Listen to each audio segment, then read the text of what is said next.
Omid Djalili is a British-Iranian comedian who's been a vocal opponent of the way the Iranian government and its internal security apparatus treats the country's population. Well, who isn't? But Djalili has also been a loud supporter of the United States and Israel's completely illegal military intervention in the country. He's not shy about the fact that he wants the Islamic regime to fall and hopes US and Israeli bombs will bring that about. Last night, he appeared on Channel 4 to explain why. I mean, I should tell you, Christian, when we talk right now, it's not even me giving you my opinions. My opinions don't matter at all. Because the internet's been shut, all we are doing is try and amplify some of the voices from inside Iran who have been cut off by the internet and just try and say a few things about what some of the narratives they want out there. Messages are coming through which are very, very strong. I have to tell you, I mean, I can read you one of the messages here, which I actually tweeted yesterday, which is very, very representative of what the people of Iran feel. And it's kind of shocking because I'm not pro-war at all. I did a whole documentary called We Are Many about the February 15th, 2003 anti-war demonstrations after the British and American invasion of Iraq. And so I'm very anti-war, but I'm quite surprised when you see these videos that Iranians cheering when things are getting bombed. And you think, well, how do they reconcile that? What do they think? And this is the kind of thing that people are saying, which I think people should be really aware of. Those of us inside the cage know that cutting out a cancer is going to hurt. We are willing to take that pain because it is better to die once than to be tortured every single day. If this war stops, which is very interesting, and the regime survives, we are all dead anyway, and our execution dates just get moved up. Now that's the view of one person inside Iran that Djalili is amplifying there, and maybe he has 500 or even 5,000 of those messages. But there are more than 92 million people in Iran, and trying to divine what they want from a handful of messages is not an advisable idea in my opinion. And it's especially a bad idea to amplify a single message that asserts Iranians as a whole would rather die than live under the current system at a time when Israel and the United States are bombing the country. It's also worrying that Djalili really seems to believe that, which may explain a pretty shocking post he made on social media last week. It concerns the bombing of the girls' school in Iran's Minab, which hundreds of girls between ages 5 and 12 were killed. Djalili wrote this: "The regime say it's America or Israel. The Americans say they're nowhere near the area. Here's what Iranians inside Iran say. The IRGC blew it up themselves to fill it up with dead bodies of children they've kept on ice hidden away in cold storage from the January slaughters to put on display in order to blame their aggressors. The fact that we have not seen the evidence yet is a red flag, as we know the regime would have gleefully paraded those images on television and all over the internet. Most probably, they were caught on film transferring the bodies, hence why there is now a media blackout on the story, as well as a full internet blackout. As Iranians, we know how this regime operates. We're talking about new levels of evil." That's Omid Djalili essentially doing a Sandy Hook conspiracy theorist false flag brain meltdown over a very recent massacre of young girls in Iran, one that the Pentagon now says was very likely conducted by the United States.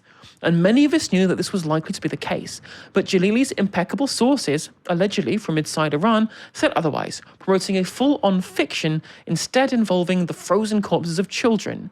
And Djalili fell for it and amplified it. Who's to say the same thing wasn't happening on Channel 4 News? Now, Channel 4 did try and push back on Jalili's dangerous claims, but not very hard.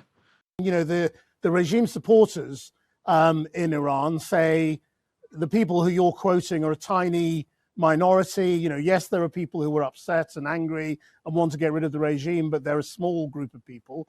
And obviously the people on your side say, no, we are the majority. And it's very, very difficult because we're not there and we're not allowed in to really get a sense of where public opinion is now. I mean, what makes you sure that you speak for the majority? I don't speak for anyone. I'm just speaking for the people that I've seen. But, you know, if you listen to the Islamic regime, all American Navy has been sunk. The Air Force has been shot out the sky. Tel Aviv and Haifa are a barren wasteland. That is their regime. And we've seen them lie about things. They have history with this. They have lied so much. And we're seeing it literally on television. I'm tweeting it. Go on my Twitter feed.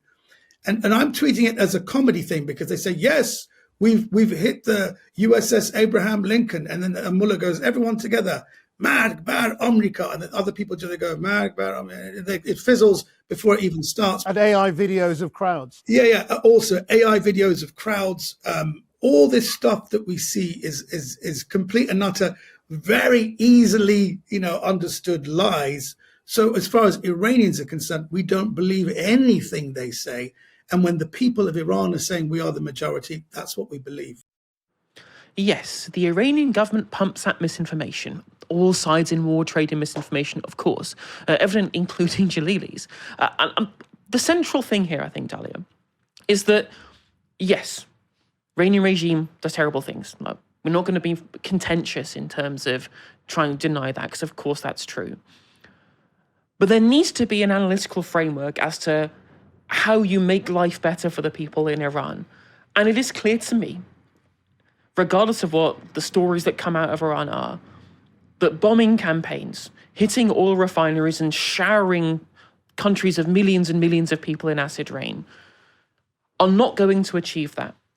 And it doesn't matter how much you personally dislike a regime, trying to even imply that somehow the deaths of all the civilians as the causes of this illegal regime change war, that again, this isn't trying to actually materially benefit the life of Iranians. This is being done, as far as I can see, upon the yoke of the interests of the Israeli government, which is causing untold damage to the global economy, the internal economy in Iran, to the lives of civilians that they kill, and indeed to the future of the priceless artifacts that exist in Iran, cultural heritage sites. This doesn't seem to me, given the history of what we know about how these kind of bombing campaigns have worked in these illegal regime change wars. You only have to look at things like Libya to know what the negative externalities of these campaigns are, that no matter how sincere somebody is in disagreeing with these regimes, it just doesn't work. It hasn't worked. What's your take? I mean, we only entertain the idea that you can fix political issues with invasion and war when it comes to brown people, when it comes to countries of the global south. I mean, if you look at the US, right, the US had a sustained period of formal racialized legal segregation, during the Jim Crow era. Currently, in this moment, there are more black people in prisons in America than were enslaved, right? That is a deeply unjust, foul, wrong, immoral, authoritarian fact, right? And it has been the case for a really long time. People are resisting within the US against that. Do I think that issue can be solved if, like, a Pan-Africanist leader in Africa decided to say, well, America is oppressing black people in the US, so we're going to kill schools full of children in the US in order to liberate people from the injustice of the American regime? I mean, we would patently see that as absurd. But when it comes to countries of the global south and the cheapness of life in many of these areas, there is a sense that you can only ever resolve political issues through war, or that it's somehow okay. And I think there's something that the thing that I found so disturbing in what Omid Djalili said there was this idea that, people there would rather die than live another day under the Iranian regime. And I can understand that the sentiment behind that.